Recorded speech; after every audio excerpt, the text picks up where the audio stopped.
امریکہ کے Washington studio سے programme view 360 کے ساتھ میں ہوں ثاقب الاسلام۔ آج کے شو میں پاک امریکہ تعلقات پر پاکستان کے وزیر داخلہ سے خصوصی گفتگو اور کئی مسلم ممالک میں عرب سپرنگ نامی تحریک کے 7 سال بعد کے حالات اور مستقبل پر ایک تجزیہ کار سے بات چیت۔ شو میں اور بھی بہت کچھ شامل ہے، دیکھتے ہیں اس کی ایک جھلک اور شروع کرتے ہیں ویو 360۔ شام کی جنگ میں اپنوں کو کھو دینے والے خاندانوں کی کہانی، امریکہ میں فلو کی جان لیوا وبا، اور اسکاٹ لینڈ کے ایک جزیرے اور ونٹر اولمپکس کا آپس میں تعلق کیا ہے؟ شروع کرتے ہیں پاکستان اور امریکہ کے تعلقات سے۔ امریکی محکمہ خزانہ نے 3 پاکستانی شہریوں کو جن کے نام ہیں رحمان زیب فقیر محمد، حزب اللہ اسلم خان اور دلاور خان نادر خان کو عالمی دہشت گرد قرار دیتے ہوئے ان پر پابندیاں عائد کی ہیں۔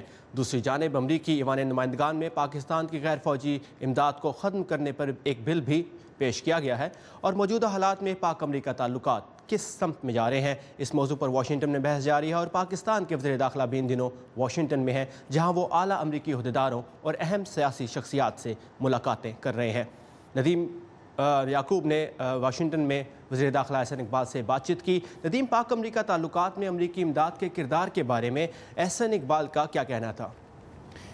ثاقب، وزیر داخلہ نے کہا کہ پاکستان کی خطے میں ایک جیو پولیٹیکل اور اسٹریٹجک اہمیت ہے، اس لیے بہت ضروری ہے کہ امریکہ اور پاکستان مل کر وہاں پر استحکام کے لیے کام کرے۔ انہوں نے تھوڑی سی بیک گراؤنڈ جو پاکستان نے تعاون کیا ہے امریکہ کے ساتھ بتاتے ہوئے کہا کہ اگر پاکستان انٹیلیجنس شیئرنگ امریکہ کے ساتھ نہیں کرتا، لاجسٹکس سپورٹ فراہم نہیں کرتا، تو امریکہ کے لیے مشکل ہو جاتا کہ وہ وہاں پر القاعدہ کو شکست دے سکتا۔ جو امریکی ایڈ کی بندش کے بارے میں انہوں نے ایگزیکٹلی کیا کہا، آئیے دیکھتے ہیں۔ دیکھیے، اس وقت پاکستان کو کوئی خاطر خواہ ملٹری ایڈ بھی نہیں مل رہی اور نان ملٹری ایڈ بھی نہیں مل رہی۔ جو نان ملٹری ایڈ اس وقت جا رہی ہے وہ USAID کے ذریعے براہ راست NGOز کو جاتی ہے، وہ حکومت پاکستان کو نہیں ملتی، لہٰذا میں سمجھتا ہوں کہ اس سے کوئی قابل ذکر فرق نہیں پڑے گا۔ لیکن اس طرح کے تعلقات کو ختم کرنے سے، منقطع کرنے سے جو امریکہ اور پاکستان کے درمیان روابط ہیں ان میں مزید کمی آ جائے گی، جس سے کہ مستقبل میں مزید پیچیدگیاں پیدا ہو سکتی ہیں۔ اور ندیم، امریکی سینٹ میں ہونے والی ایک اہم سماعت میں امریکی عوامی نمائندوں کی اکثریت نے ٹرمپ انتظامیہ کی افغان حکمت عملی پر خاصی مایوسی کا اظہار کیا ہے۔ احسن اقبال نے امریکہ کی افغان پالیسی پر کیا رد عمل دیا آپ کو؟ ایک تو یہ کہ انہوں نے کہا کہ جو پاکستان میں دہشت گرد پناہ گاہوں کے حوالے سے انہوں نے کہا کہ ریسنٹلی جو ذرائع ابلاغ میں رپورٹس آئی ہیں اور امریکی ادارے سگار کی جو ایک رپورٹ ہے اس کا حوالہ دیتے ہوئے انہوں نے کہا کہ ایک ایسے ملک میں جہاں پر جو سرکاری کنٹرول ہے ٹیریٹری پر وہ نصف سے بھی کم ہو، اس صورت میں جو دہشت گرد ہیں ان کو کسی اور ملک میں ٹھکانے بنانے کی کیا ضرورت ہے۔ پھر یہ جو طالبان کے ساتھ مذاکرات کی بات ہے، اس حوالے سے انہوں نے کہا کہ امریکہ کو جو اپنی ملٹری اسٹریٹجی ہے اس کے ساتھ ساتھ سیاسی جو ایک حکمت عملی ہے اس کو بھی اہمیت دینی چاہیے، اور خاص طور پر طالبان کے ساتھ مذاکرات کے بارے میں انہوں نے کیا کہا، آئیے دیکھتے ہیں ان کے اپنے الفاظ میں۔ ہم سمجھتے ہیں کہ ملٹری ایکشن تنہا اس میں مطلوبہ نتائج نہیں دے سکتا، اس کے لیے ضروری ہے کہ جہاں سیکیورٹی آپریشن ناگزیر ہیں وہ کیے جائیں، لیکن بنیادی طور پہ افغانستان کا مستقل حل سیاسی حل ہے، اور جو گروپس ٹیبل کے اوپر آ سکتے ہیں، جو مذاکرات کے لیے تیار ہو سکتے ہیں، ان کے لیے انسینٹیوز دیے جائیں۔ اس وقت بہت زیادہ کائنیٹک میجرز پہ یا ملٹری آپشنز پہ انحصار کر رہے ہیں، وہ اس بات کی گنجائش پیدا کریں کہ جو سیاسی چینل ہے، جو سیاسی عمل ہے، اس کو بھی اس کے ساتھ شامل کیا جائے تاکہ ایک دیرپا اور مستقل حل افغانستان میں تلاش کیا جا سکے۔ جی ندیم، آپ ہمارے ساتھ تھے کیپٹل ہل سے، thank you for these updates. اور دوسری طرف مصر میں ان دنوں صدارتی انتخابات کی تیاریاں کی جا رہی ہیں، جن میں ملک کے موجودہ صدر اور فوج کے سابق سربراہ عبد الفتاح السیسی اور انہی کے ایک حامی موسیٰ مصطفیٰ امیدوار ہیں۔ لہٰذا انتخابات کے نتائج تو حیران کن نہیں ہوں گے، لیکن اس سے یہ دیکھنے کا موقع ضرور ملے گا کہ 7 سال قبل عرب دنیا میں تبدیلی کے لیے اٹھنے والی لہر عرب سپرنگ سے مصر نے کیا کھویا اور کیا پایا۔ لیکن اس سے پہلے کہ ہم آپ کو قاہلہ لے چلیں، ایک نظر ڈالتے ہیں ان ملکوں پر جہاں 2011 میں انقلاب کی لہر اٹھی تھی۔